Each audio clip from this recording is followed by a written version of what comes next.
How are we all? Yes, it is another Wednesday. It is another 7 p.m. UK time. And this time it actually is.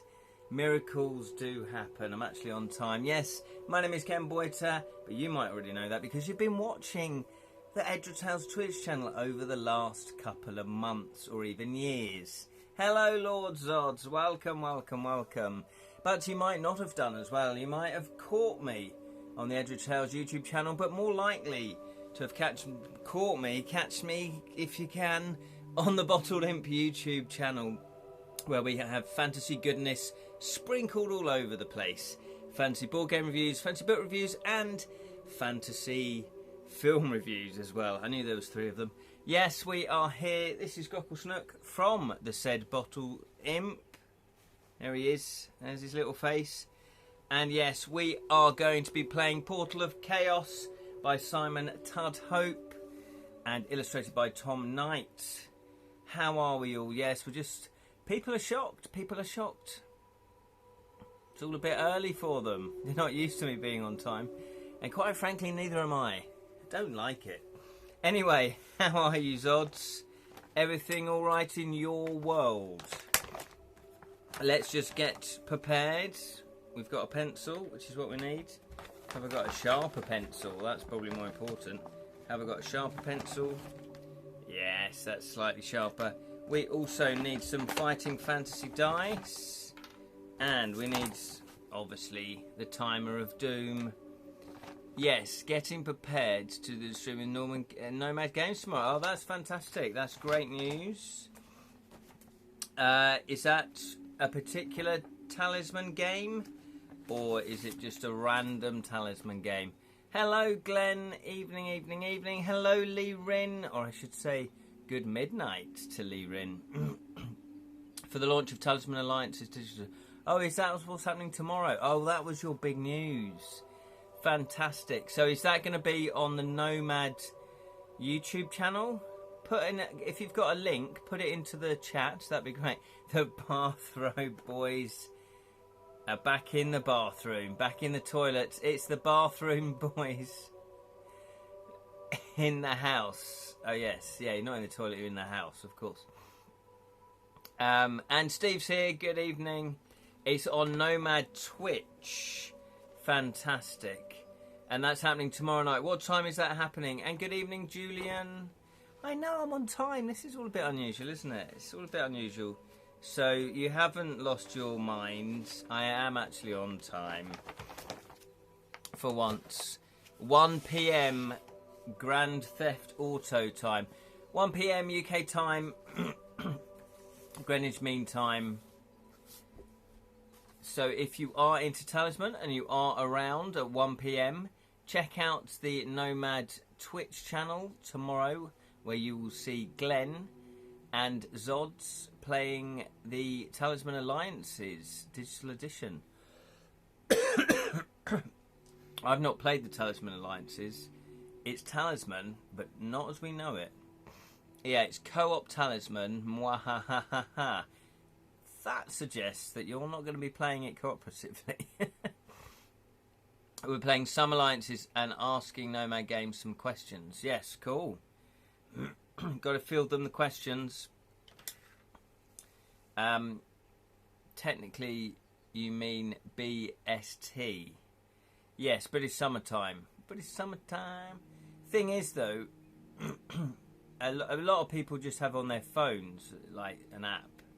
So I suspect a lot of people are going to just lose touch with British Summertime and Greenwich Mean Time. So I just say UK time. It's much easier, even though I'm incorrect. Yeah, BST. With the BST boys. I don't know what I'm saying. I'm rambling now. I'm rambling. Hopefully everybody's all right. Everybody's doing well.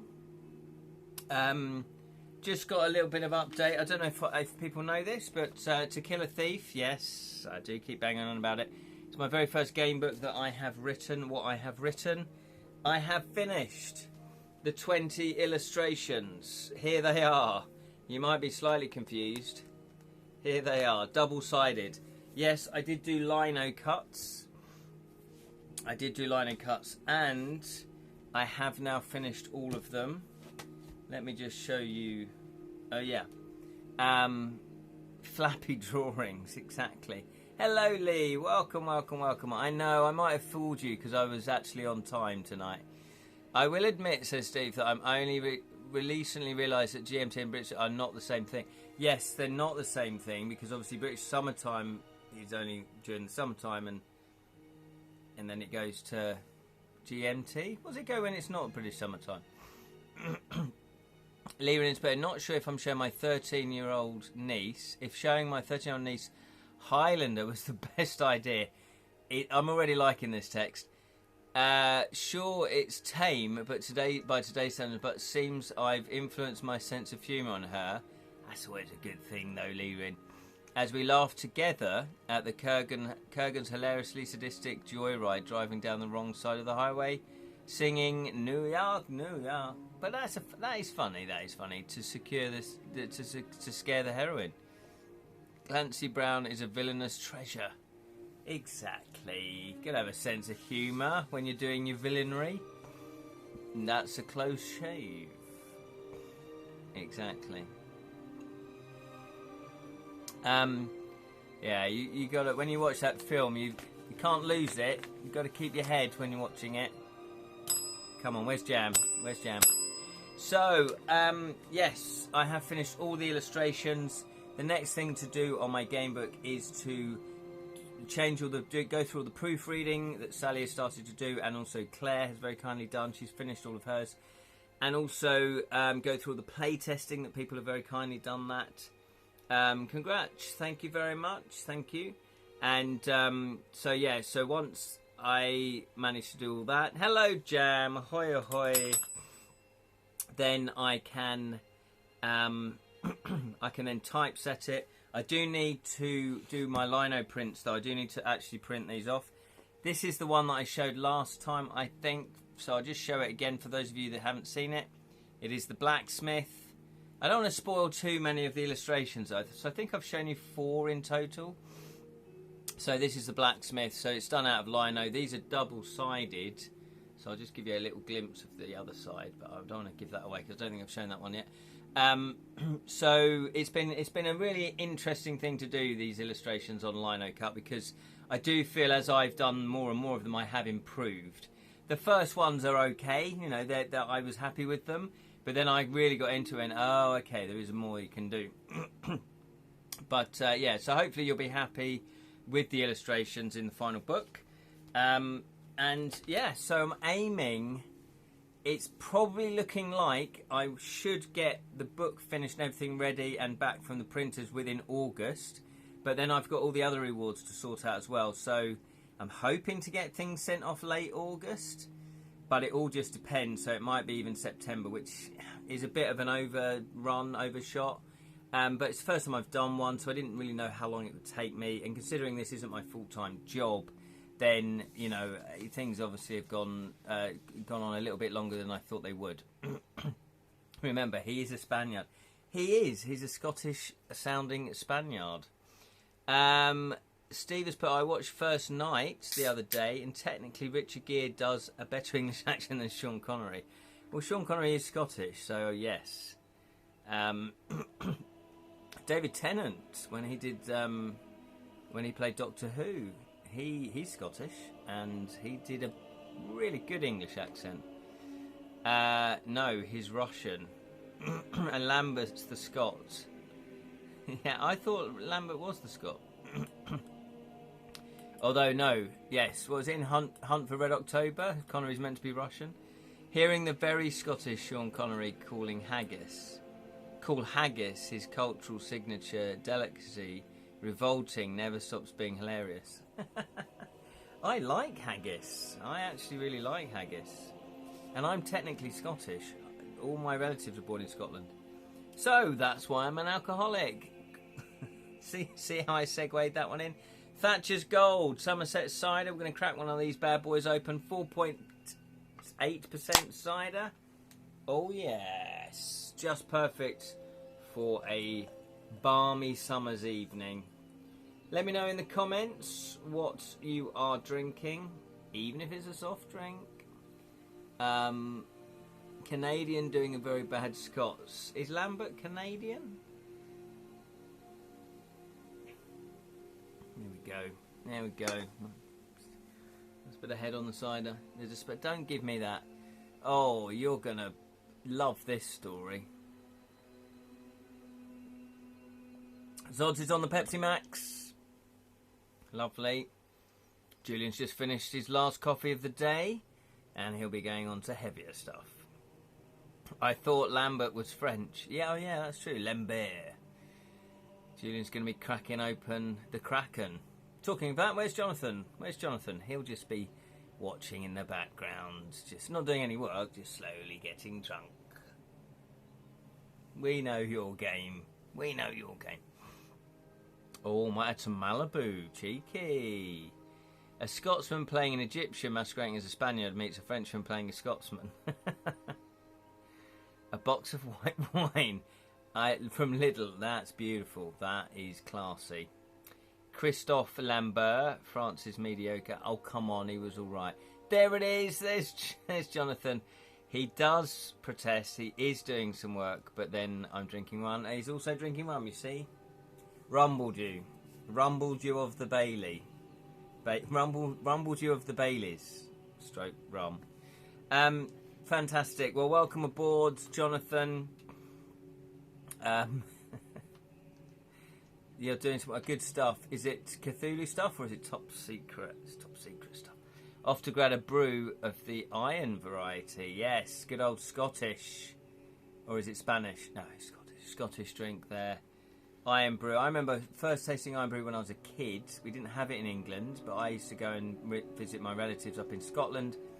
And if you breathe in, iron brew like really does that to me if you breathe in and get it wrong. I'm going on section 153 of the latest book, and yes, it is Cthulhu stuff. Fantastic. 153. That's what, about a third of the way through? No. It's not quite half, so it'd be a quarter. About a quarter of the way through? Half. Oh, okay, that's half. There we go, that's half. Oh, okay. Yeah. That could be one of two certain books. Yes, I don't want to push Jonathan too much, just in case he can't say it. Lee has put it, just looked Lambert up, and he's French-American, French mother, born in New York City. Okay, fantastic. Well, thank you for the research there, Lee. We have the definitive, rather than us just guess this sort of stuff. We've got the definitive. That's the thing, though. The internet has ruined pub arguments, hasn't it? Because you go, no, he was French. No, he wasn't. He was Canadian. And then you'd argue. You've got something to talk about for at least 3 hours. And now, someone just goes, oh, yeah, his mother was French and he was born in Canada. What should we talk about now? Levin has put, on a very grumpy days, very tempted to learn how to ride a Harley Davidson so I can do a motorbike version of Cougar's Ride Joy Rampage. Well, maybe do that when you really just go, yeah, that's it, I want to go to prison. You know, I don't need my freedom. Although John has just narrowed it down to 1. Yes, that's what I think with the section count. French, that's Nice. So there we go. Anyway, that's enough preamble for tonight. We are doing Portal of Power. No, not Portal of Power, that's Talisman. We're doing Portal of Chaos. It's part 5. I can't remember what the hell was going on, but I do know we have left London. That's what my brain box is telling me. We left London. Hang on, let me think. We left London. We sort of bossed it a little bit with Miguel, didn't we? Miguel. Oh yes, he was the Raven King, wasn't he? He had all those ravens under his control. He said he's known as Morel Night Eye. And we got the data core, that was it. We got some data core. He gave us some data on a core. After Lady 88 tried to assassinate us. Oh yes. Yes, that's vaguely ringing a bell. Bird brains, there we go. Yes, the bird brains. So, I always like to read the previous one to where we are. Are you sure this isn't part... Have I got this wrong? Is this part 4 or part 5? Because I've got part 3 written there, which is... So, maybe this is part 4. I thought it was part 4, but anyway, I got confused. Hello, Spelsing! How are you? Good evening. Oh, yes, and we pretended to have a head torch. Yeah, because it was a little bit... I think that was a little bit of a mistake in the book, because it doesn't say that you've got a head torch. And then when you get to a certain section, it says you flick on your head torch. It's like, oh, okay, well, let's write that in the items. And then when it said give away an item, well, we only had head torch, so we gave that away. And then it says you flicked on your head torch. It's like, oh, okay, so it's just a thing we have. Maybe it's 4. Maybe it is part 4. Maybe it is part 4. I've obviously got that wrong. So ignore any literature you see that says part 5. So we are meant to be on section 37. However, I'm going to read back just so we know what the hell's going on. I'll just quickly skim read it though. Oh yes, that's it. Ulf comes with the spaceship. Jams and it swoops along the left. We go through it, climbing through the night sky. Above the clouds, you see stars and the earth dropping away below. Slowly, Elf eases back the power. You feel gravity control kick in. She looks across with a casual sigh. What? You mutter, avoiding her gaze. I've never been a good passenger. So, yes, we got rescued, kind of picked up by Elf. The last one, and you said part 3. Yeah, that's what I thought. Phew. Glad we sorted that out. Yeah, I got it wrong. Because in my... This is very boring behind the scenes, but in my folder, when I do all the graphics and I do the text for the posts on Facebook, I normally just do it weekly, so I know what part I'm definitely on. But there would seem to be a part 4 already in there, so I thought, oh, this must be part 5. I don't know. My system broke down. Liam's put, goodness, now I have to rewatch Shawshank Redemption. Now, good evening, Jam. Sips hot milk. Lovely. Oh, nice bit. I had a glass of cold milk the other day. I haven't had one of those in years. And you know what? I'm going to do it again. I'll do it again, I tell you. It was very nice. And I've gone back to buying full fat cream. Not cream, full fat milk. I'm having full fat cream in my tea. Imagine that, like double. Full fat milk. Full fat milk. Good for the brain, apparently. And God knows I need it. I'm going to say that before anyone else comments on that. Here we go then, 37. There's a warning light flashing, and Ulf heads for the engine room. I'll follow you down, you call. And when she's gone, you sink back into your seat and look out at the stars. Your body aches. And when you stretch, there's a sharp pain in your shoulder. But as your heart races... Oh, hang on. But as your heart rate slows, you force yourself to stand up and keep moving. No time to stop and think. Not yet. You've overheated the engines, you say loudly, striding to join Ulf. The hunter's not used to being flown by a panzik. That's cat-like creature, isn't it? Together, you vent the hot gases into space. And when you're done, Ulf wipes her paws and tosses you the rag. You catch it one-handed and reach into your jacket, saying you've got something for her too. It's a bit of catnip. The green data core gleams as you hold it out. A gift from Omen Rose. Probably useless, but... So we didn't actually get to see Omen Rose, but he... Murgle knew or knows Omen, and then Omen gave us the data core. I often vent hot gases myself. Especially on the tube. Do it on the tube. Nobody can escape there. Ulf starts the transfer and the data begins to flash past. Crew records, navigation logs, what they've bought on Amazon, that kind of thing. Systems, armaments, a complete history of the ship's life. And it was a long life too. It takes days to go through this lot. Oh no, it'll take days to go through this lot. You see a log of outbound transmissions scrolling back through time, moving faster and faster, and you can no longer make out the date. And then the screen stops. There's a single transmission blinking, and a voice calls across the years. Mayday! Mayday! This is the survey shuttle of Frontier. It's urgent and familiar, that voice, cutting in and out, saying how the ship's been damaged on an expedition to the dwarf planet Keris, deep in the asteroid belt. A crew of 2 searching for something. An artificial non-human origin. Clues in ancient texts leading us to this godforsaken spot. You can only just make out the name. Ahuna Mons. An ice volcano on Keris. Right, I feel like we ought to write that down. I feel like for some reason that's going to be important. So, A-H-U-N-A, separate word M-O-N-S, ice volcano on Keris. Okay, that's the one. Ahuna Matata. It's just the circle of life. That's all it is. Mayday actually comes. Oh, here we go. Actually comes from the French Mayday, pronounced Mayday, Mayday, which means help me. Oh, okay. There you go. Yeah. Actually, that's a good point. Why did we say Mayday? Maybe we just got excited because it's a Mayday. Aide-moi. So, yes. So Ahuna Mons, the ice volcano in Keris. So I feel like ice volcano ain't no passing craze. I don't know that song. I'm old. I don't know.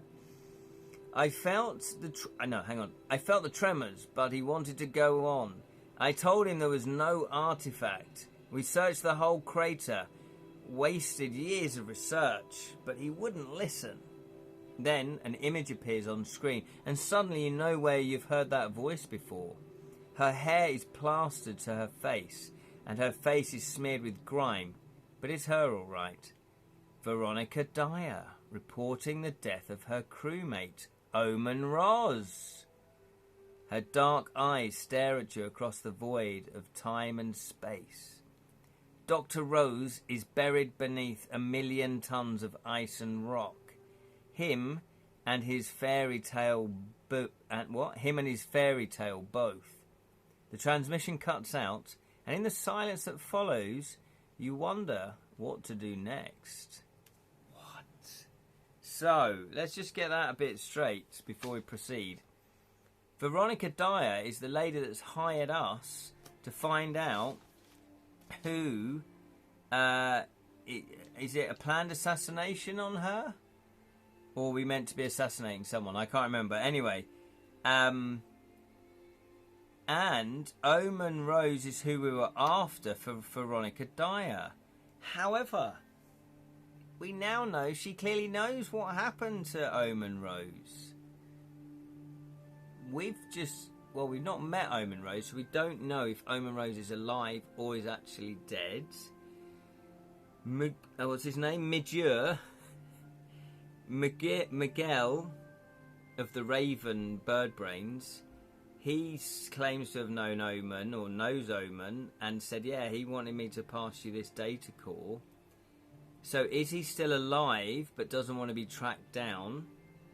That's probably San Miguel. Let's call him San Miguel. San Miguel. It's the second line of... Oh, is it? Hakamatuta. Right, okay.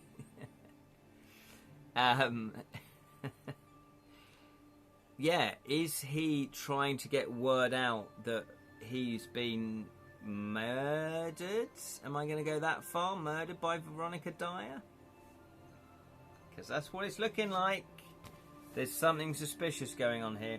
So it says, if you've already been to their old research station or opened the box at the fairground. Oh, okay. So did we go to an old research station? I don't think we did. And we didn't open a box at fairground. Is that correct? Or unless I've just forgotten. I've been moderated. No. Moldahla.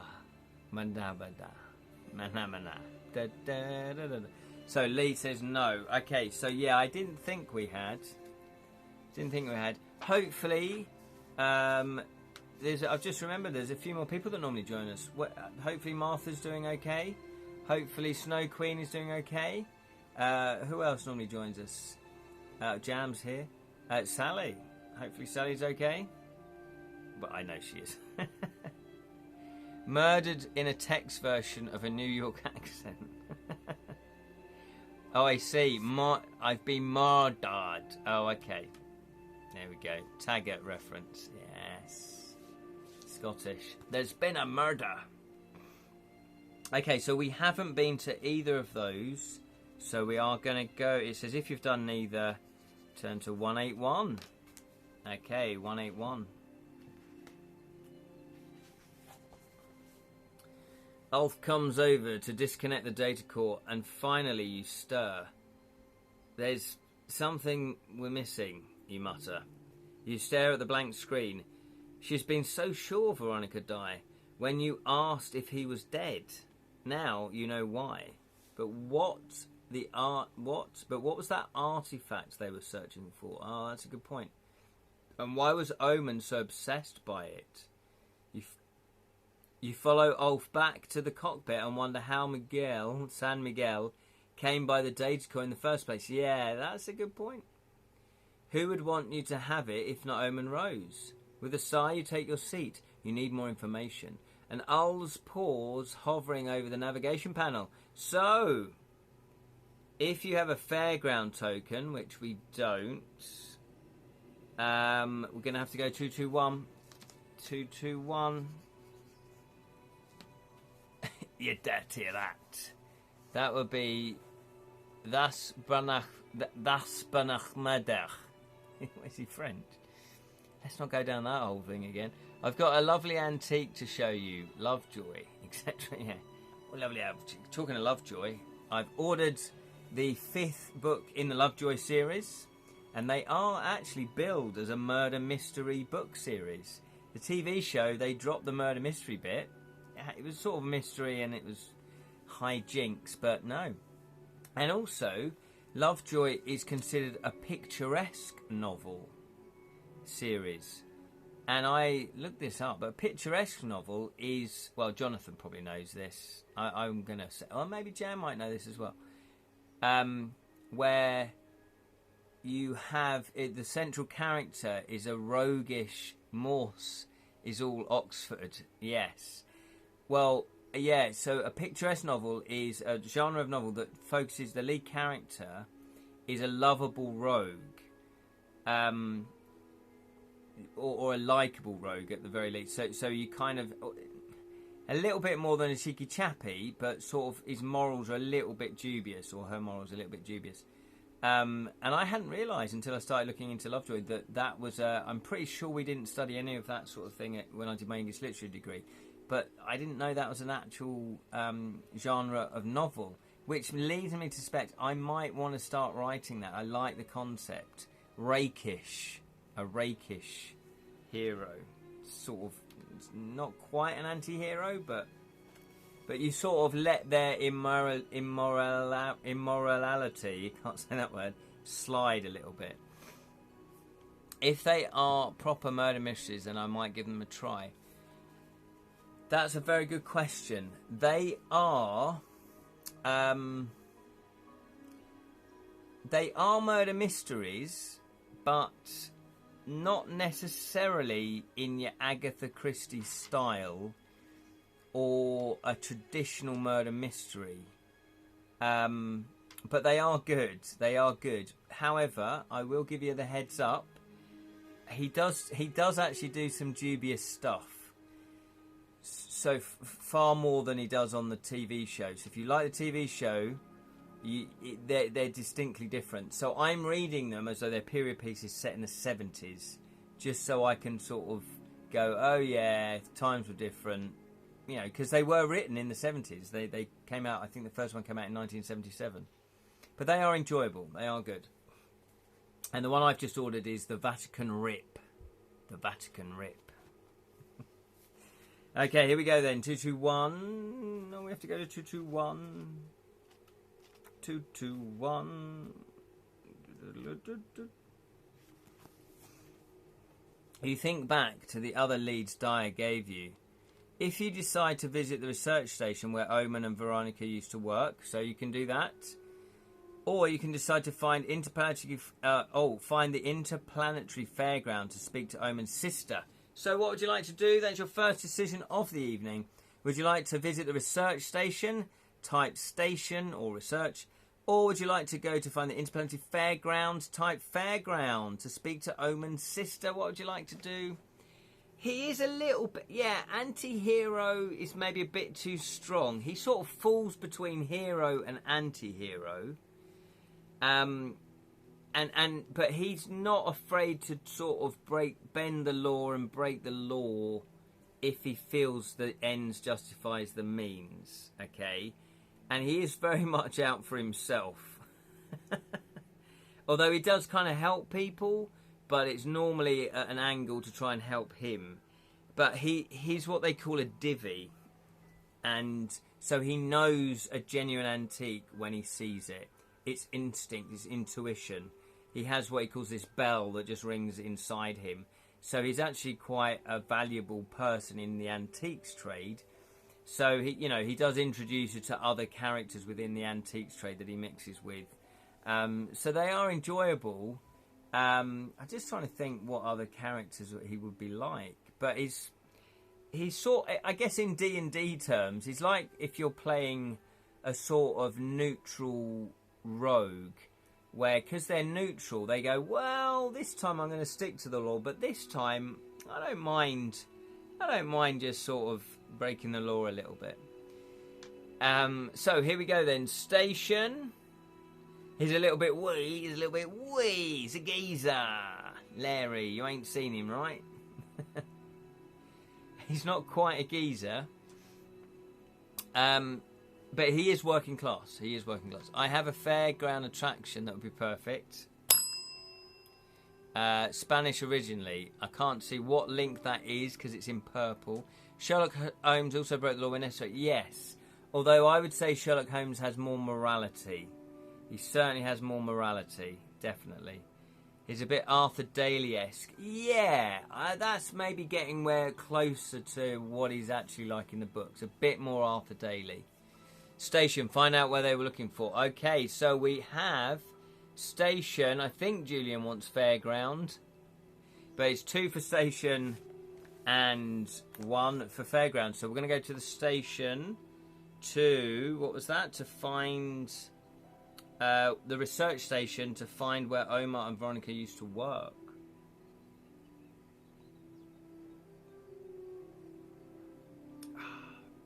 That's nice. Oh, I see. The link was to the picturesque definition. Thank you for doing that, Lee. Anti-heroes are a slippery slope, says Lewin, even though I agree that if it was up to the Punisher, Gotham City would be cleaned up overnight. By the morality of Batman, he is no better than the Joker because of his willingness to take villains' lives. Yes. So he actually does do a sort of a few bits of vigilante business as well. So he isn't afraid to deal out kind of real justice. And he's not a big fan of the police either. So I'm just finding it fascinating because it's like, wow, these are, quite different from the TV series. And then there must have had been a production meeting where they went, yeah, we're not going to do it like for like from the novels. We're gonna sort of make him nicer and he's not so roguish and I wonder why they made that decision. Maybe they wanted a wider audience, because you could have done them where Lovejoy is harder and he's more spiky and more roguish, but just put it on after 9 o'clock and done it more like Minder or the Sweeney. Steve has put here, I just read an arson Lupin story where he helps the police solve a murder while tricking them into giving him a diamond. Fantastic. And that's always been the issue with Batman. He and the Joker are more like than they wish to admit. Yes. But then that's where you get good stories as well, though, don't you? Was it on a Sunday evening? Yeah, it was. Lovejoy was on Sunday evenings about 7 p.m. It was like, you know, it was a sort of great little drama on a Sunday. It fitted perfectly. I used to love watching it. And in fact, I'm going to go right back. After I've read a lot more of the novels, I'm going to go right back and then start watching the series again. That'll be why then. Yes, yeah, I think they made that decision to go, right, let's adapt this, put it on earlier, it'll get a bigger audience. But, you know, it's a shame. They could easily made more of an adult Lovejoy. In fact, they could do that, but I don't know if people would take to it so well. So we're going to go to the research centre to see where Omen and Veronica used to work, see if we can get any more clues about their relationship and their work. What was this artifact that he was so obsessed with? What was the artifact? Ulf looks across when you give the location. Trinton, Neptune's largest moon. It's... Oh, hang on. That Lupin outwitted Holmes when his author ignored copyright, and Conan Doyle was very angry. Oh, really? Oh. Jonathan's got the theme tune. Yeah, Lovejoy was great.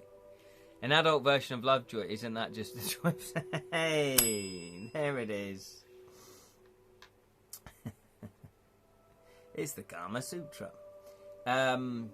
It's a desolate mass of ice and rock, and on the outer edges... and rock. Hang on, I'll read that again.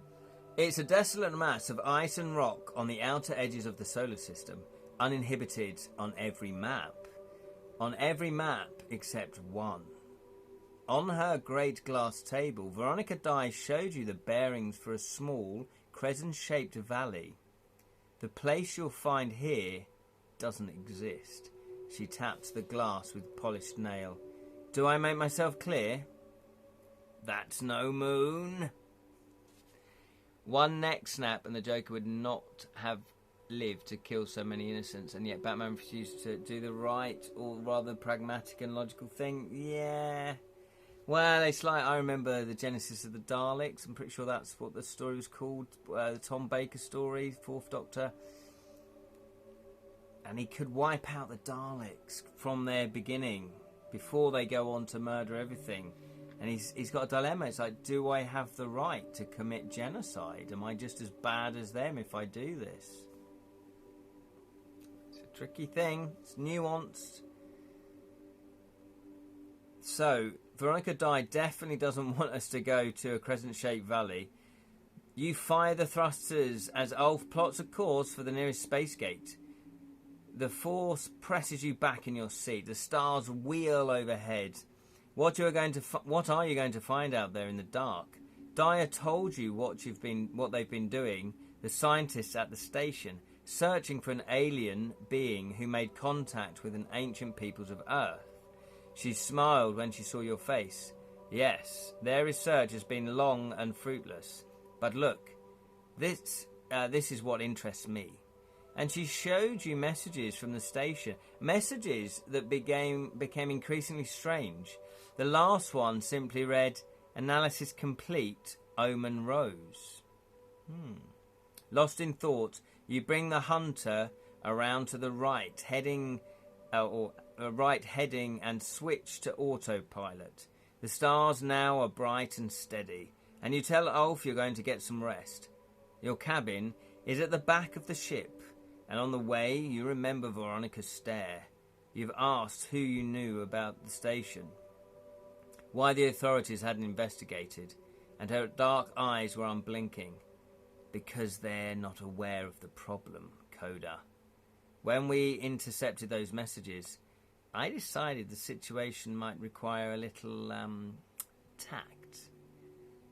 The bunk creaks as you pull off your boots, and you fall asleep to the soft murmur of the ship's engine. Add 1 life point. That's what we like. We are now on 9 life points. 9 life points. Just as a reminder, 9 life points, 5 strength points. We've got 4 skill points, 4 sixth sense, and 5 speed. Train tracks dilemma. What's that? Oh, Tom's best scene. Yes, have I the right? Yes, Glenn. Train tracks dilemma, where you've got one person tied to a train track, and then you've got a load of people on the other train track, and you've got a lever to divert the train. Which one do you go for? My answer is always, do I know the person on just the one person? If I don't like them, getting it. Or the trolley problem, yeah. The very section of the Genesis of the Daleks, Tom's speech, yes. There we go. That's the link there if you want to watch Tom's speech. Yeah, so Sally, she is a PRE teacher. That's philosophy, religion and ethics teacher. Head of department, no less. And she debates that. That's a good one that they debate because, philosophy and ethics. So, right then, we've added 1 life point. We're going to go to 230. 230, obviously. 230. Here we go. Ulf's chatter comes loud over the intercom. She sounds annoyed, and you realise you must be approaching Triton. You've slept all the way. Stretching in the cramped cabin, your eyes settle on the family photo, a vivid shot propped up on your bunk. If you touch the glass, the smiles rise and fall as your brother calls out, telling you to keep still. You were only 6 at the time. It was Harvest Festival, and your hand was creeping towards the feast laid out before you. The feast laid out before you. Your brother's arm hangs around your shoulder, and through the window, the bright earth shines above the wheat fields. That was the last harvest your family celebrated on the moon. The last harvest before your brother was murdered. Evening, Sally. Well, we're just talking about you, Sally. We're talking about the trolley problem. Are we there yet? Not quite. Chinese dentist, says Spelsing. Lee's put, does sound a bit ominous, but maybe the alien's nice? Could be. Triton implies an ocean world. It does indeed. It's meant to be a moon around one of the planets. I can't remember now. But yes, Sally, we're talking about the dilemma of, where you've got the trolley problem. There you go. Philippa Foot. Is that who invented it? No. Who's Philippa Foot? Neptune. Oh, Neptune. So Triton's one of Neptune's moons. The chatter becomes insistent, and you sit up and pull on your boots. Yawning, you make your way back to the cockpit. Pale, pearl-like Triton fills the screen. It looks cold, even from up here, and you look across with a sigh. Let's get this over with, then. That was good acting. That was very good. Taking controls, you guide the hunter down towards the surface. The distant sun casts a ghostly trail across the ice, and dark ridges pass like waves beneath your ship. Ulf points ahead, and you nod. Swinging around, you follow a narrow valley, deep in shadow. It's shaped like a crescent moon, and the research station is at the far end, where the ground curves up to meet the wide, barren plain. So, would you like to try the docking station? Type docking. Or would you want to land in secret and approach on foot? Type docking if you want to actually do the docking station, or if you want to land in secret and approach on foot, type secret. What would you like to do? Pluto is a planet. I do like the Rick and Morty episode where Pluto's not a planet. It is a planet. It's not a planet. What we've got going on. Neptune is cold, it's icy, says Lee. Dwarf planet. I thought he was Mickey's dog. So we've got all 4 for secret, 5 for secret. Does look like possibly the best way to go Spellsing also would like secrets. Yes. Why does Goofy wear clothes and Pluto goes naked with a lead? He's got no shame. He's got no fear. He's comfortable in his dog skin. Whispers, please. I see what you did there, Glenn. I had a whisper bar the other day. Ooh. I have to whisper. Right then. So we're going to land in secrets. That's 127. Let's hope this pays off. Because we're going to have to whisper gold. Oh yeah, a bit of caramel. Bit of caramel, thank you very much. Because Goofy can ski and Pluto cannot. Okay. Is he like wearing salopettes then? He is a pet. Maybe that's why he's wearing salopettes. It's terrible. This is getting worse. It's getting worse. You touch down in a little hollow not far from the station and struggle into your spacesuit. Ulf does likewise, eyeing you closely for any sign of a smirk. She's very sensitive about her child-sized suit with yellow stars on it. In the distance, a pale geyser erupts through the ice. It's Lovejoy. Jetting nitrogen gas high into the air, into the sky, I should say, not air, into the sky. Step on one of those and you'll be dead before you can scream. You put the thought from your mind and head for the hatch. We'd better get a move on, you say, patting her helmet. It's way past your bedtime. Ulf growls and you open the hatch. A can of beans sails past your head, out across the lonely landscape. You see a low ridge of rock standing black against Neptune's great blue orb, and beyond that ridge lies the station. Goofy's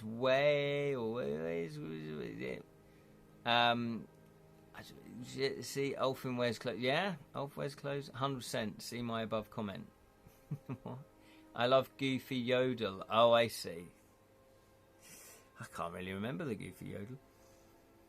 The hatch locks with a hiss, and when you turn back, Ulf is already gone, taking long, bounding leaps across the ice. You fire up your jetpack and set off in pursuit. Oh, I used to love playing jetpack on the ZX Spectrum. Roll one dice. One die. If you roll a 2 or higher, we do need a 2 or higher. Let's just, for the sake of speed, we'll use the Fighting Fantasy Fest dice. Or is this just Fighting Festival? Oh no, it's just FF. These are Fighting Fantasy dice. Scientists believe there is liquid water on Triton. Is there? What, good enough for us to drink? Or at least to shower in. Okay, here we go. Of course we're not going to get 2 or higher, are we? Every time. Every bloody time. Right. Oh no, I've written the wrong number down as though we did. That's just me inadvertently cheating. No, we do have to go 358. Come on. Oh no, I know. We have still got our 3 lives. We've got our 3 lives. Remember that. Remember that. 358. What a terrible die roll. I swear they're loaded, those dice.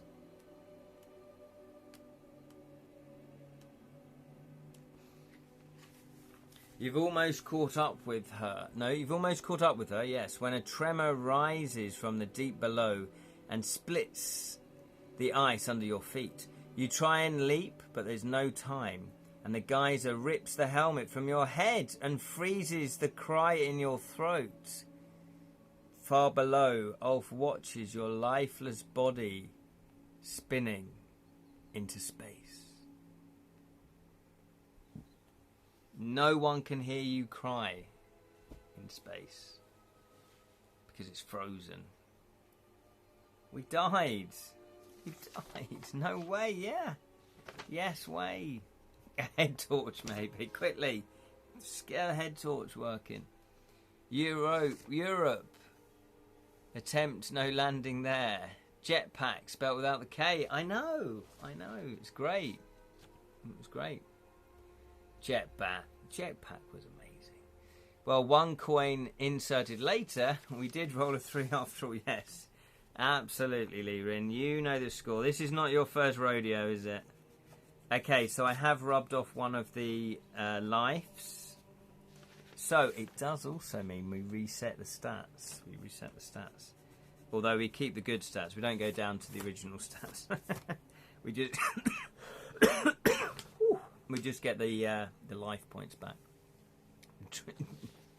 Dream cheese. Yes, exactly. Oh, it was all the... I mean, Ulf, come here. I just dreamt, right? Had some sort of vague vision that we actually went out there and we'd blown up by a geezer. Imagine that. Wensley. More Wensleydale, Gromit. Activate the dream cheese and come back to life. Lunar Jetman was fun. Oh, did I play Lunar Jetman as well? Why does that ring a bell? God, I forgot. Yes, I'm pretty sure I played Lunar Jetman. Was that like the sequel to it?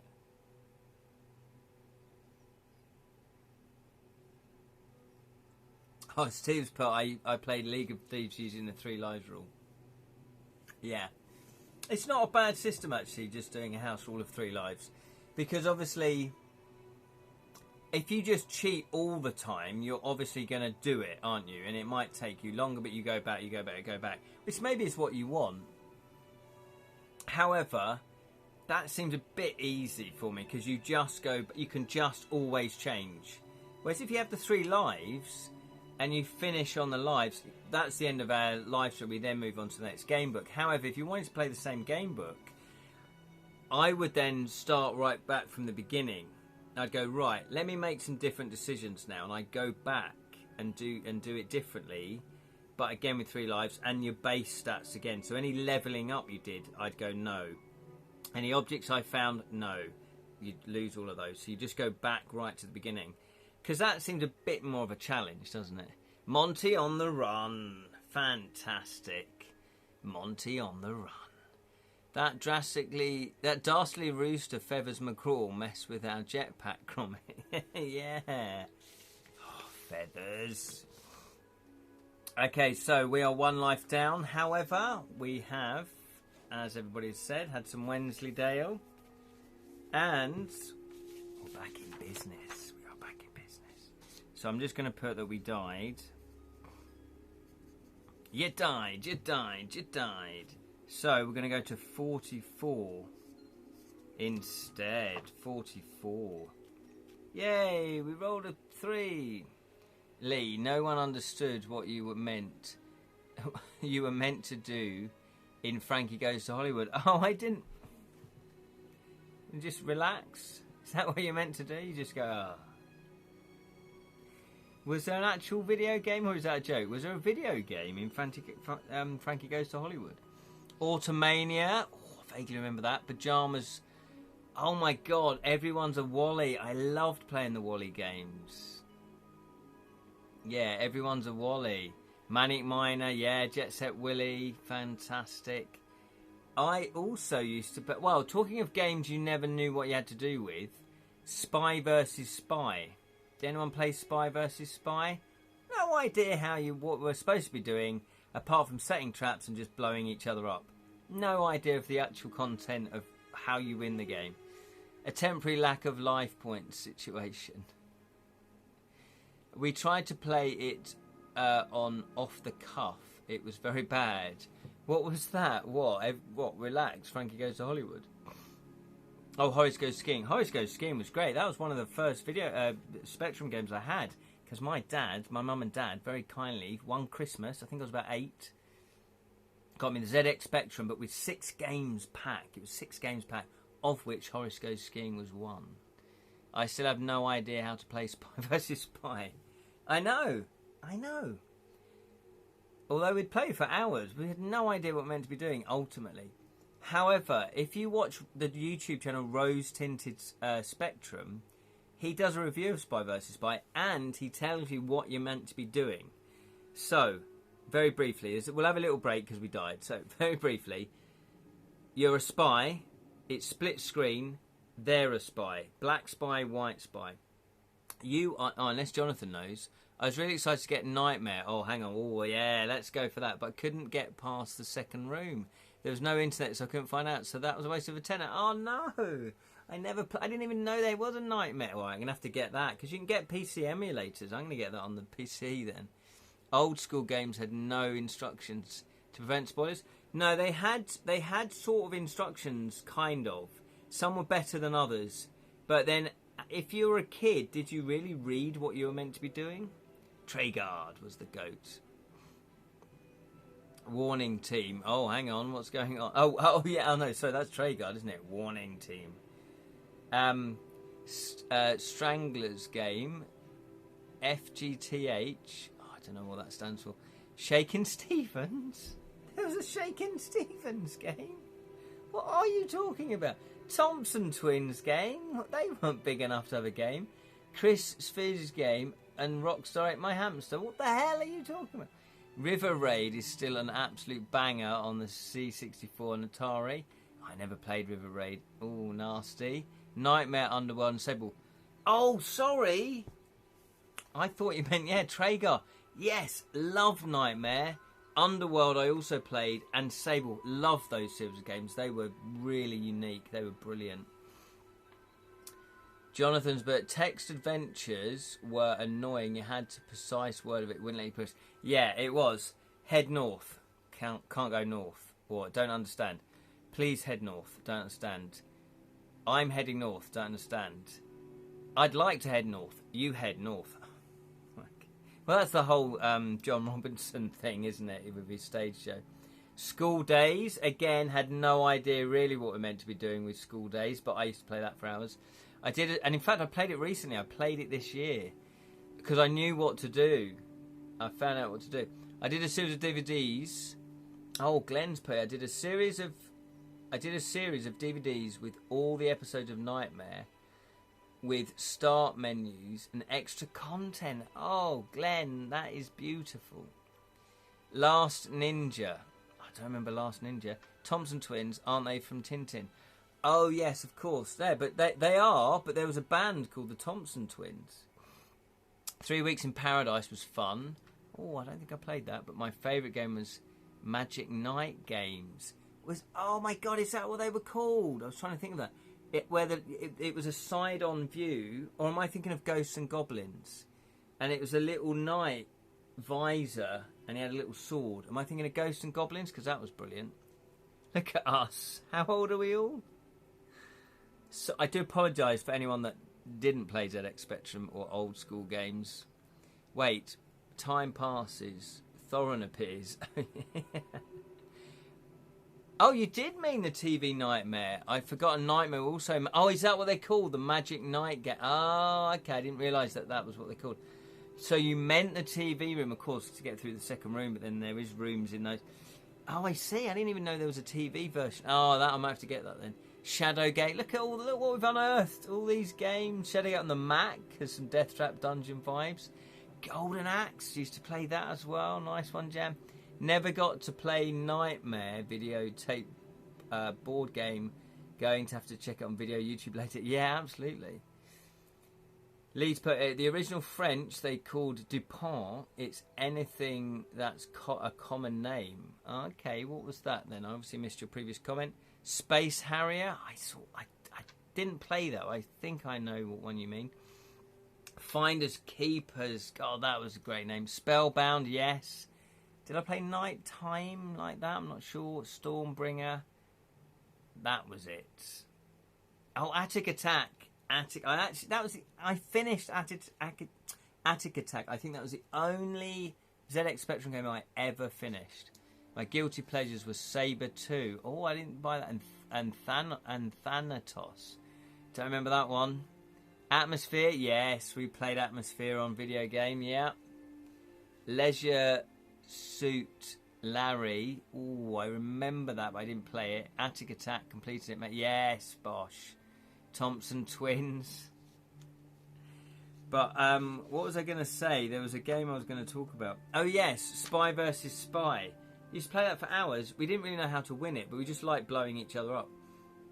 So one plays a black spy, one plays a white spy. It's a split screen, and you're both in the same house, and you're setting bombs and traps and, you know, things that are going to hurt the other spy. And you just go along looking in drawers, and boom, something blows up in your face. But we didn't know why we were looking in drawers, why we were trying to do that. It turns out, thanks to Rose Tinted Spectrum, who has done a review on it and tells us, that you're actually looking for parts, I think it's of a map or something. You're looking for like 3 parts of something or 4 parts of something, and a set of car keys. Because once you get the maps, yeah, and the car keys, you just leave the house and you drive yourself to the airport where you fly away. That was the object of the game. I think you're getting the plans, that's it. I think it's planned for some sort of thing that you've been asked to get. And so you're both trying to hunt down the things. But I think what happens, if you got blown up, you lost all the maps that you collected. In English, there were Thompson and Thompson. In French, they were Dupont and Dupont. Oh, I see. Sorry, Steve. I see. Dupont. Oh, I see, because Thompson is quite a common name, yes.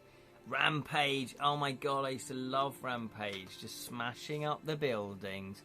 And also, there was that motorcycle one. Can't remember what that was called. Death Wish? No, I can't remember. But it was first-person view, and you had the trees, and you had to go through the woods to dodge them. I can't remember that. Well, that was cool. My guilty pleasure game was Dragon Strike. Never played that. TSR's attempt to copy the success of Hero Quest with 4 modular boards and even 39-minute Fantasy Adventure videotape. Oh my God, that sounds great. King of Tokyo inspiration. Yes, it was weird because when that board game came out, I thought, I used to play Rampage. George, Lizzie, and Ralph. Oh, I don't remember the names. Is that Gauntlet? Who can? Gauntlet. There was a lot of arcade crossovers, wasn't there? Yeah. Anyway, it looks like we've indulged ourselves with the ZX Spectrum. Every now and again, I do like to tap back into Spectrum games. I might do that tonight, although I do have a bit of work to do. I'm developing another board game. Well, it's a card game this time, but I can't say anything about it. Played for hours and hours. 4 of us crowded in a room around the Spectrum. It got so hot, it nude itself after 124 levels. Oh my God. I know. Oh, kids of today, I don't know how lucky they are or what they're missing out on. You had to, obviously with the Spectrum, you had to load the game up, and I think the Commodore as well, via a cassette tape. And I had a cassette tape. However, the play button was slightly broken. So in order for it to load properly, I had to hold the play button down until it loaded. I couldn't move for that 3 to 5 minutes. Sellotape wouldn't do, it wouldn't work, nothing would work. So I had to hold it down. Imagine that as a kid. Talk about patience. There was a lot of tape loading, yeah, every 10 levels. Oh, really? Yeah. The power adapters on the old home computers were lethal. Had to write your own game. Yes! Write your own games as well. That was the cool thing about that. Yes, I had a tape player like that too. Did you? Leaving in spirit, my guilty video game pleasure is that Mortal Kombat 2, where if you play the Van Damme parody, Johnny Cage, you can punch your opponent's head. You can punch it off 3 times in a row for his fatality. Brilliant. I love that. Oh, that certainly a golden era. Because it was there was a new industry, wasn't it? Fatality, finish him. Because it was just a new, and so there was a lot of experimentation going on. So you get lots of wild and wacky games. Okay, well, we better crack on then. Talking of games, let's crack on. Oh look, we did roll a 5. Let's be generous. We did roll a 5.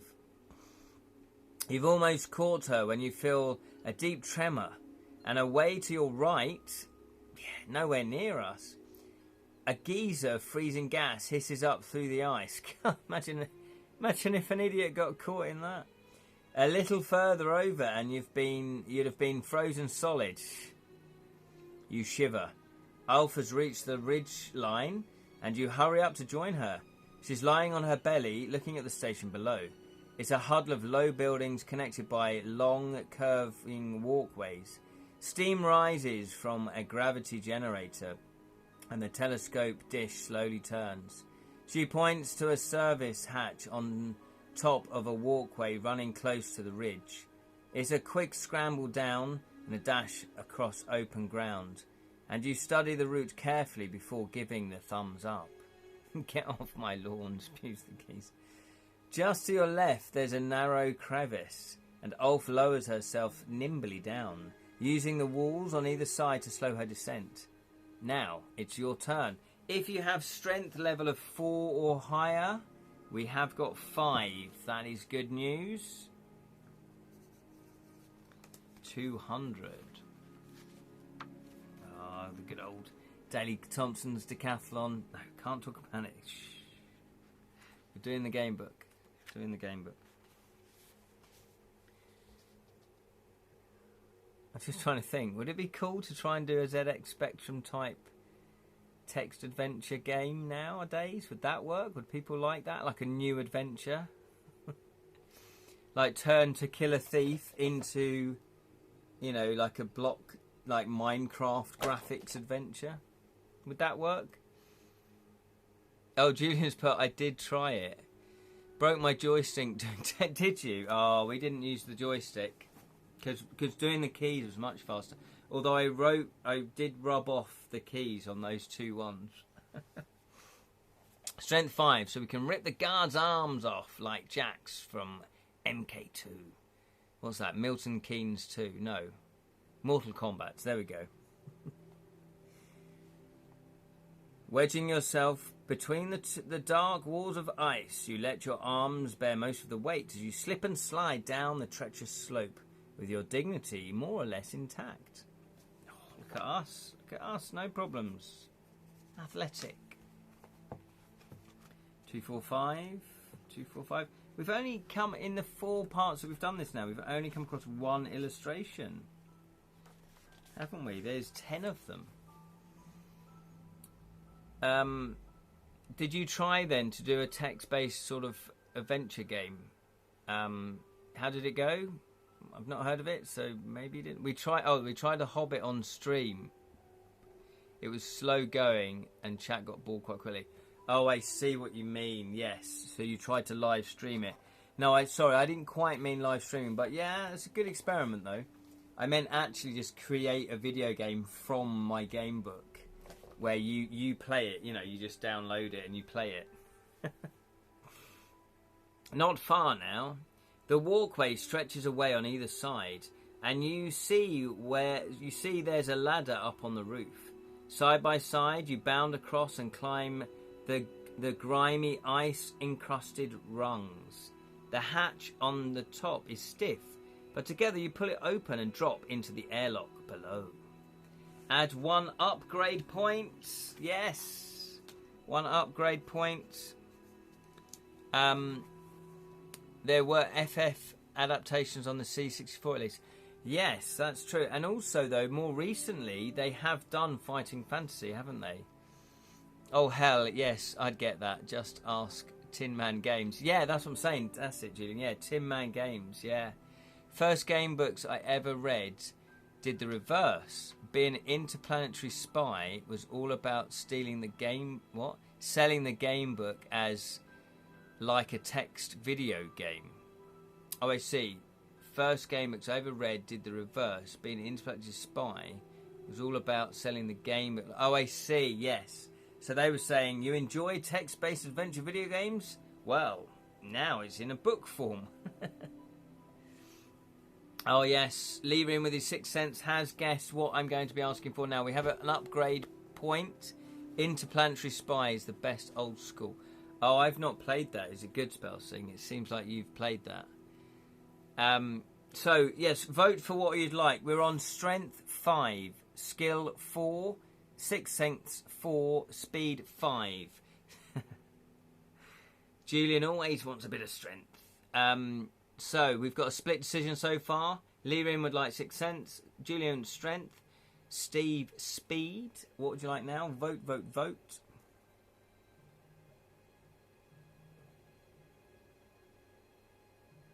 Oh, that's good. That's good. That's good chemically based, non-apple usage of cider.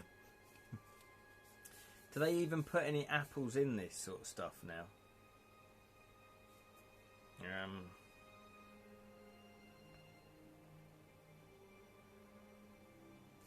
They do claim that there's still apples in there.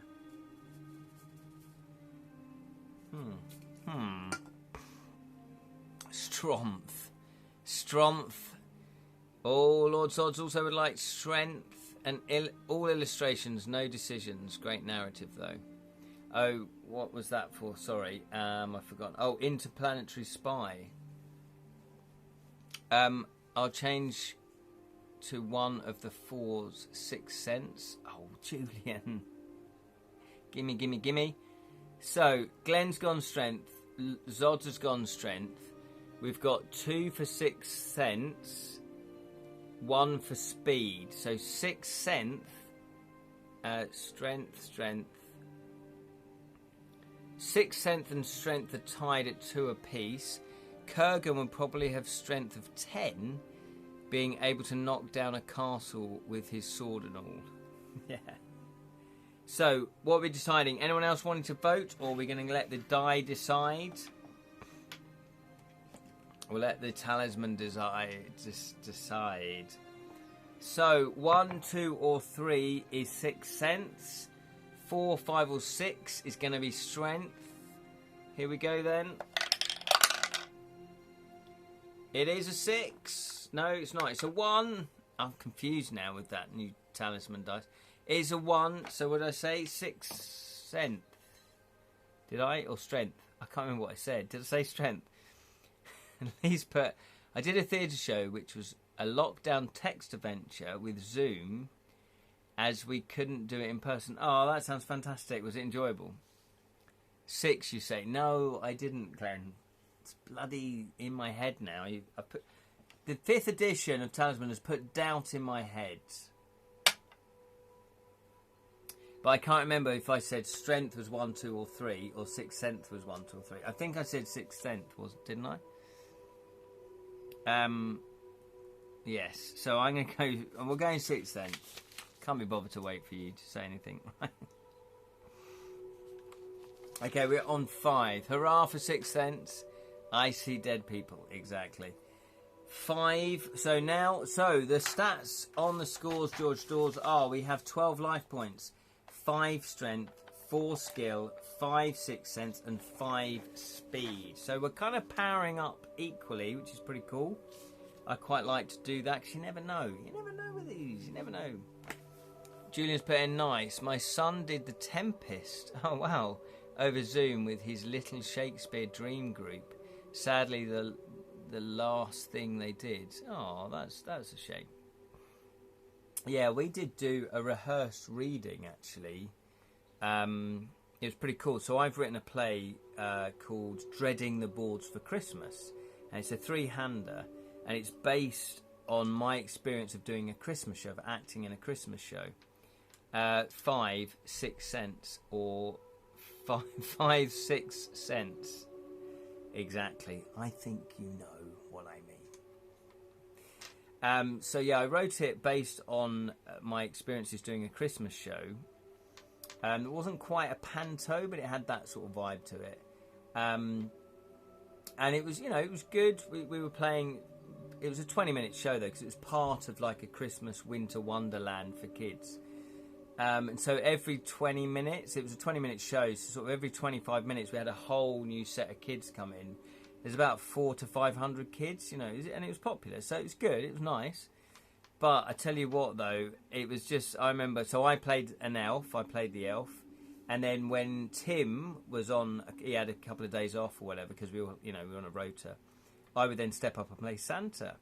And I remember we had porter cabins as the green room, because it was in a snow dome in Birmingham. It wasn't a proper theatre.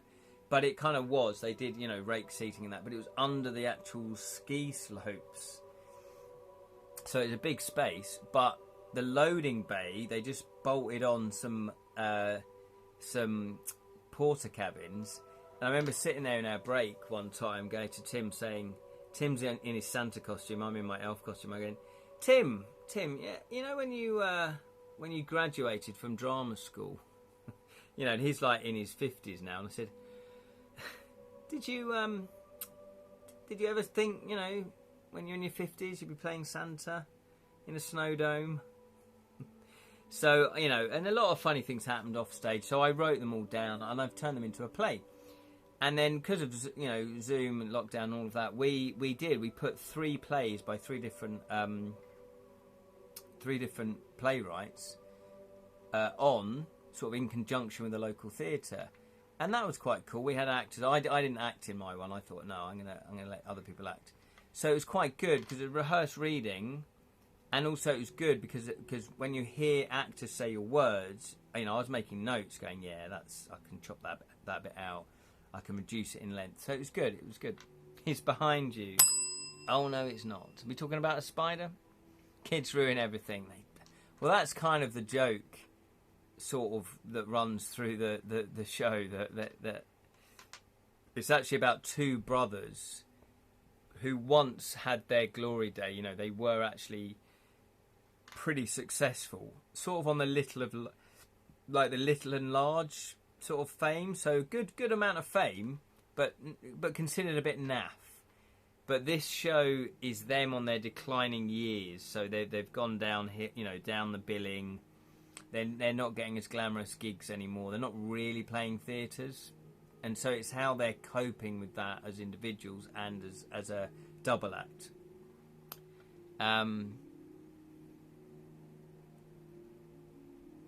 Oh, is that your game? Yeah, fantastic, Lee. So Lee's put a link to his game, so you can check that out. That's brilliant. Yeah, excellent.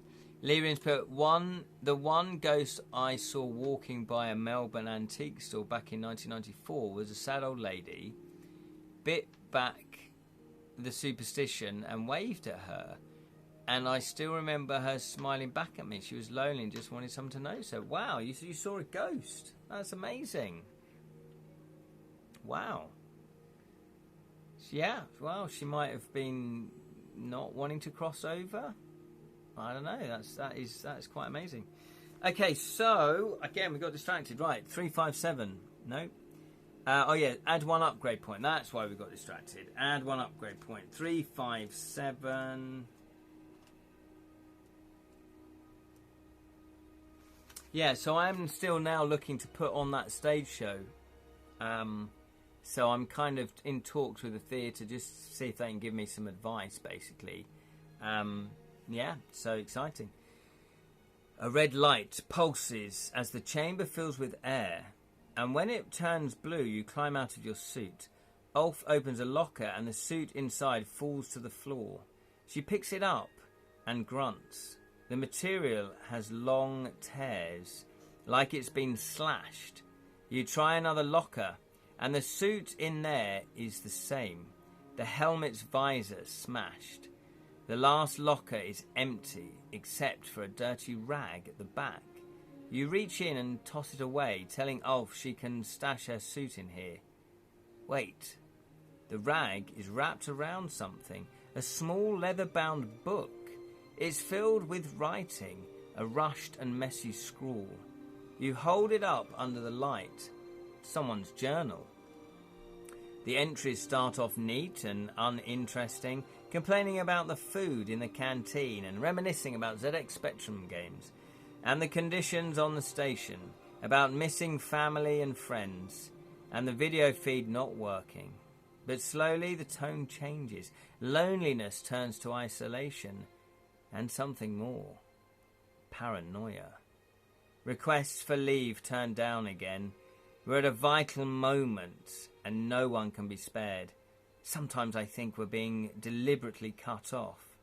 You flick through the pages. Months and months of entries. One word keeps cropping up. Murdark. Not Mordor or murder, but Marduk. M-A-R-D-U-K. I feel that is going to be important. So we better just write that down. Murdark.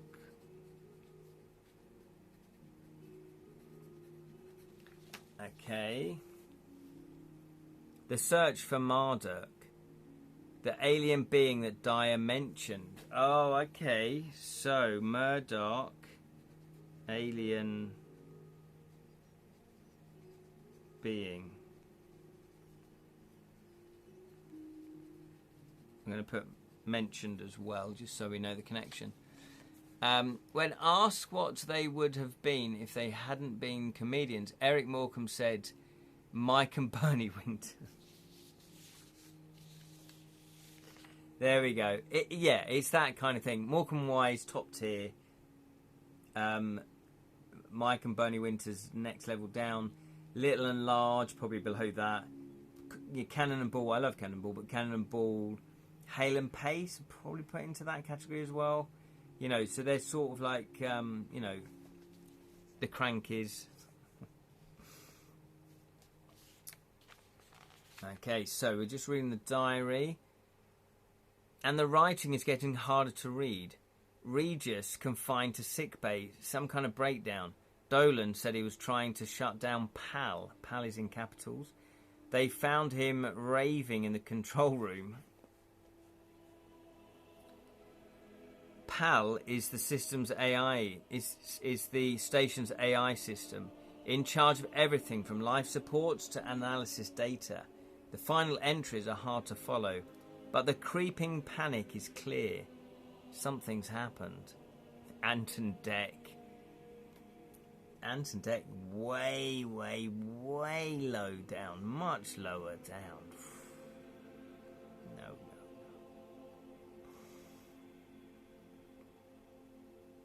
I can't believe you put that, Glenn.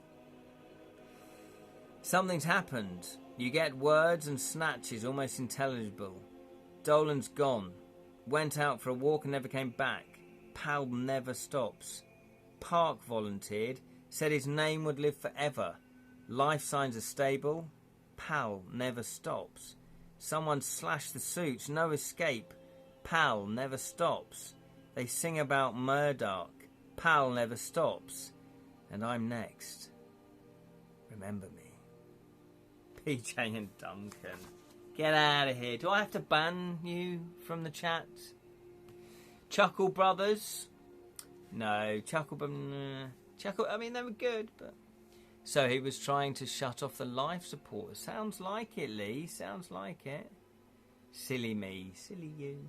I don't know if you know, but the Chuckle Brothers actually had another set... There was another set of brothers in the family who were older than them that also had a comedy duo, but they were... Because they were older, they were more music hall...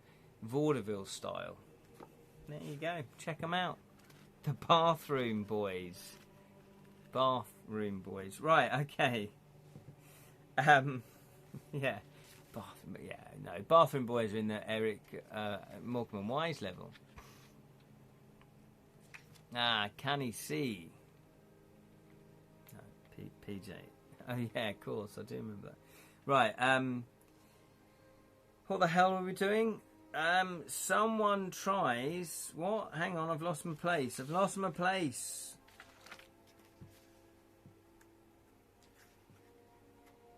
Hang on. Remember me, yes. Ulf slams the locker and you jump. Turning to the front of the journal, you find the writer's name. Dr. Hazel Motes. I feel like we need to write that down as well. I'm running out of space. Oh, there, I'll write it on the back. Dr. Hazel... Not Motes, I think it's Mots. Hang on. M-O-T-E-S. Okay. Alright, let's go, you mutter. The sooner we get off this rock, the better. Sound to 52. French and Saunders. Yeah, French and Saunders up there. Probably with Morecambe and Wise, I would say. Yeah. Very close, anyway. But then, you know, we had... Who else did we had? The two Ronnies. I would put Morecambe and Wise and the two Ronnies in the same bracket. 52. French and Saunders. Stop, Dave, I'm afraid. What's that? Who's that from Ant and Dec? Shutting off life support in Space Cabin Fever. Eerie. Just watched 2001 Space... Oh, did you really? What a coincidence. Pal, not Hal. Yes, exactly. Is it actionable, though? Is it? I mean, to a dyslexic, it might as well be Hal. 52. Oh, yeah, so it would be actionable, wouldn't it? 52. Yeah, that didn't work, my comment. That didn't work at all. 52.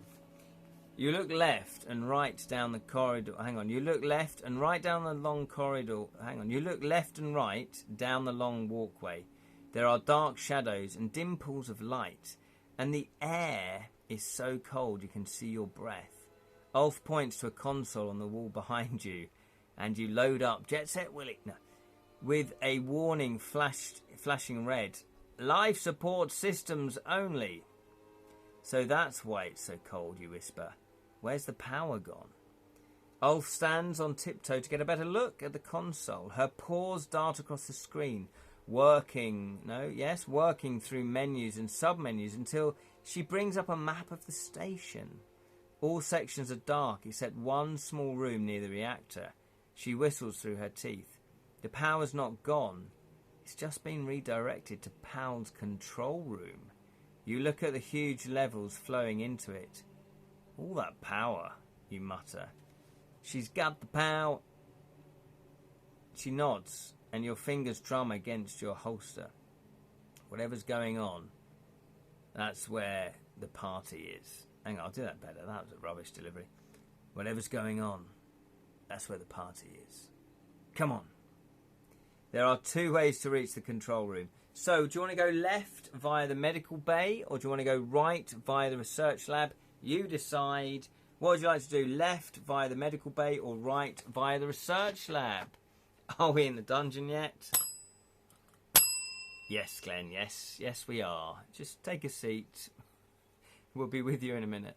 Les Dawson and Roy Barclay. Oh, yes. Yeah, absolutely. Absolutely. Yeah. Yeah. Was it Sissy and Ada? Yeah.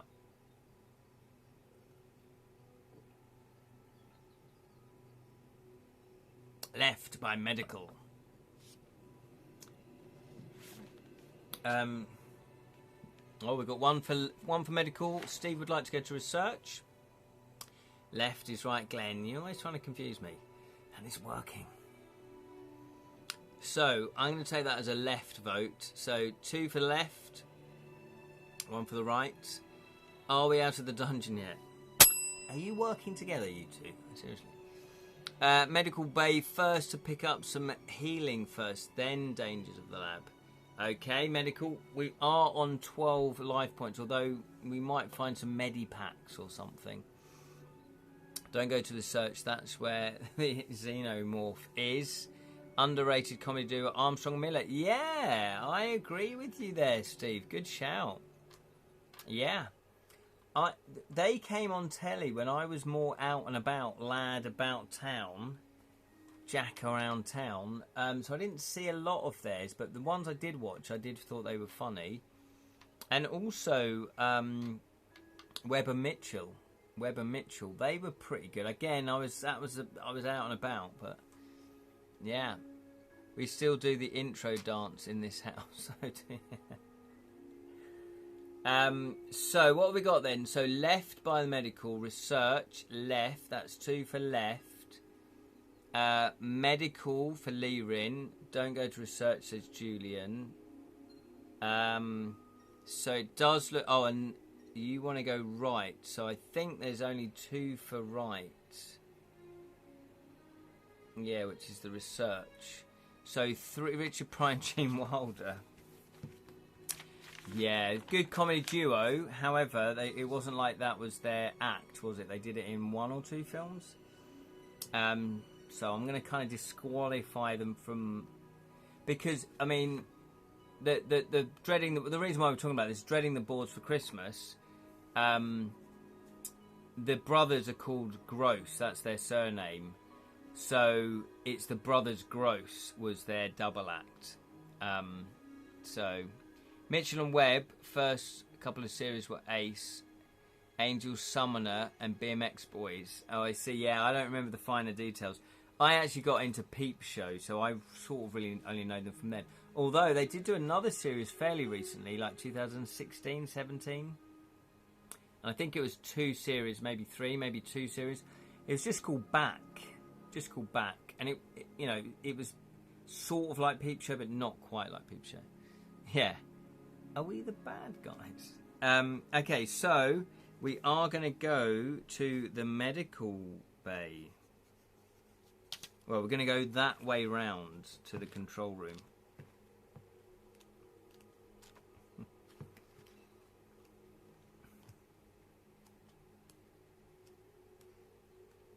Yeah, I guess if you're going to get people to fight a war for you, you have to convince them that you're righteous, that they're going to fight for for justice, and they're on the good side. Because otherwise, no one's going to go, yeah, great, yeah, we're the bad guys, brilliant. Well, there might be some people that do that. What with there being skulls on our cap? Your feet strike a steady beat down the empty walkway, and Ulf's patter alongside, 2 steps to every one of yours. The sound marches ahead into the silence. Following the slow curve of the metal walls, you stop to check your route, and the beat carries on. It takes you a moment to notice. Ulf cocks her head. Tap, tap, tap, tap, tap. Hang on, I don't know. Tap, tap, tap. Tap, tap, tap, tap, tap. A figure appears at the end of the walkway. It steps into a pool of light and holds out its hand. Tap, tap, tap, tap, tap, tap. Stay indoors. Lucas and Williams, yeah, they were good, yeah. Little Britain. The event is still happening. There's an episode of Peep Show where Mark actually becomes friends with Razor. Oh, yeah. That's brilliant. He doesn't know, but there's just little signs along the way. Inspector Morse code. Another figure appears, joining hands with the first and spinning into his arms. There's a pause, and then they start dancing towards you, feet moving in harmony, tapping out the same rhythm on the metal grated floor. They stop in the nearest pool of light and bow low. Their clothes are old-fashioned. It's Morecambe and Wise. Him in a long-tailed suit and bow tie. Her is Ginger Rogers and Fred Astaire. Her in a black dress and white collar. Their smiles are wide and gracious. It's only the skin that gives them away. A cold sheen. They're androids, programmed to entertain workers in the frontier colonies. You're on Triton, says the first one. The first one says, where the weather is cold, but the welcome is always warm. So, you do have a choice. Do you want to ask where everybody is? Type ask. Or if you want to get on your way, type way. What would you like to do? And of course, everybody knows that there is Morse code message embedded in the Inspector Morse theme. Yes, I did know that. I did know that. Ask Glenn. Glenn with you. Just being willfully obtuse, aren't you, Glenn? Do I have to give you lines? Way. There we go. Curtain way. So Steve would also like way. See what you've done, Glenn? Yeah?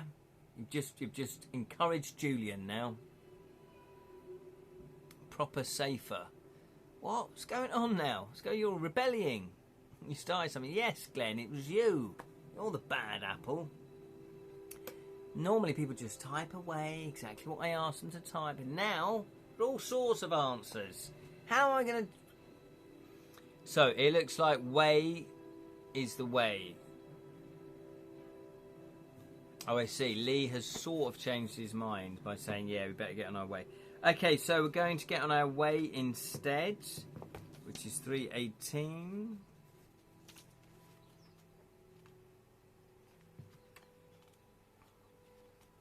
Let's just have a quick look. 318. And that is where we shall leave it. It's like herding authors. Yeah, it is. Shakes glass in an Eric Morecambe style. Yeah, glasses. Yeah, where he goes like that. Is that what you mean? Where he goes and they go up and down. There we are. Thank you so much. Reeves and Mortimer. I don't think they're top tier. Are they second tier? For me, they flirt between top tier and third tier. I do think they're funny, but not all the time. Not all the time, but you know, even Morecambe and Wise had some dud shows, didn't they? But yeah, the two Ronnies, I like the two Ronnies. I think they were good. Who is top tier in the modern world? Oh, I don't really know, to be honest. I don't really watch. But is there really any double acts anymore? There's not really that type of double act variety light entertainment show, is there? Or I don't really watch a lot of sort of streaming TV anymore, but that is a very good question. Maybe one for next week. Yes, thank you so much, everybody. Hopefully you've had an enjoyable evening. I certainly have. We've got a little bit further into Portal of Chaos.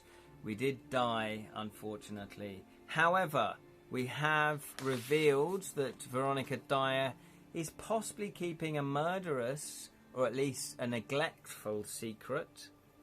Les Dennis and Dustin G. Yeah, they were good. It was very sad what happened to Dustin G. Yeah. Ricky Gervais and Stephen Merchant. Yeah, that's interesting because you wouldn't put them as a sort of the same ilk as Morecambe and Wise or the two Ronnies. However, they are funny. They are funny. They do sitcoms and it's a different type of show, but yeah, I definitely put them close. Then you got Victoria Wood. Victoria Wood was really funny. We're just getting you to part 5. Yeah, exactly. Thank you so much, Ricky Greats and Miss Ellie. Yeah, I know what you mean. I think The Office is a bit of a masterpiece in sitcom terms. But yeah, I know what you mean. Sometimes I didn't really get on with Derek. I didn't really get on with Afterlife. I quite like Life is Short. Oh, Extras was good. Yeah, Extras was good. In fact, some of it was filmed in Hartford. The David Bowie scene, that was filmed in a pub in Hartford. Get that? Yeah, I didn't like Derek. But there you go. Horses for courses. Only fools and horses. Anyway, thank you so much for watching. It's been a pleasure once again. And what else? Yes, next week we'll do part 5. We'll do the proper part 5. 7 PM UK time. The next live stream I'm going to do is, I can't do Saturday, by the way, because I've got another Mind, Body and Spirit event that I'll be doing spiritual readings for and psychic readings for, so I won't be doing a live stream on the Saturday. However, I will be back next week when we do part 5 of Portal of Chaos. The bowl scene is brilliant. Little fat man. Oh yeah, the Bowie scene. Yeah. Little fat man. He's just sitting there going, but we don't have to. Have a great week. Yeah, that's the pub. That is the pub that was in Hartford. Thank you so much, Julian. Yes, it's been a blast. Hope it's a blast. So do I. I like the Ross Kempers. Oh, yeah, that's good as well. They're very good, the extras. Thank you, Steve. Thank you, Julian. Thank you, Glenn. Thank you, Zods. Thank you, Jonathan. Thank you, Lee. Thank you, Lee Rin. Thank you, Sally. Thank you, Spellsing. And thank you, Jam. Thank you, anyone else that watched, but I haven't mentioned, do forgive me. And if you just watched and you didn't really comment, that's absolutely fine. That's absolutely fine. If you don't comment, though, I don't know your name, but again, you might like it that way. Remember, all these episodes get exported. They get splattered over to YouTube. So if you do happen to miss any of the live streams, or you would like to catch up on any of the other live streams that we've done, I've been doing these live streams now for at least 3 or 4 years. Not all the back catalogue is there because I've only started exporting them for the past year. But yeah, you can go and check them out over on the Edra Trails YouTube channel. And weirdly enough, I have opened a Blue Sky account, but that is under my own name, Ken Boiter. So if you are on Blue Sky, check that out. Check that out. Was it Blue Sky or Edra Tales? I can't remember now. I think it's Ken Boiter. Oh, good. Yeah. Oh, so you're on there as well. Oh, yes. Let's remind. So, Babel_17 Twitch channel has The Tides of Innsmouth, which is a Jonathan Green game book. It's an Arkham horror, or Arkham. And that is probably 9 or 9:30 over on Babel_17. And also at 1 p.m. UK time, there is, on the Nomad Games Twitch channel, you can find Lord Zods and also Glenn checking it out, hanging out, playing the Talisman Alliances game with Nomad Games. And, oh, there you go, followed. There we go, I'll follow you back. So yes, you can check them out if you are into Talisman, where they're going to be playing Talisman Alliances, and they'll be chatting to them and asking them some pertinent Talisman questions, or maybe even personal questions that they might not want to answer. I don't know. That would probably be more fun, wouldn't it? But don't do that. No, be professional. Always stay professional. So all that remains for me for left is Grocklesnut's going to say goodbye. Is he? No, he's not. He's grumpy. No, of course he is. He's saying goodbye. Thank you so much for watching, and remember, may your thieving, gotta get the plug in, never be caught. Thank you, yes. Thank you, lovely lot, as always. Happy weekend. Yes, happy week, everybody. Take care. Bye-bye. Bye-bye now. He didn't fart. He doesn't fart. Did he fart? God, yes, he did fart. Take care.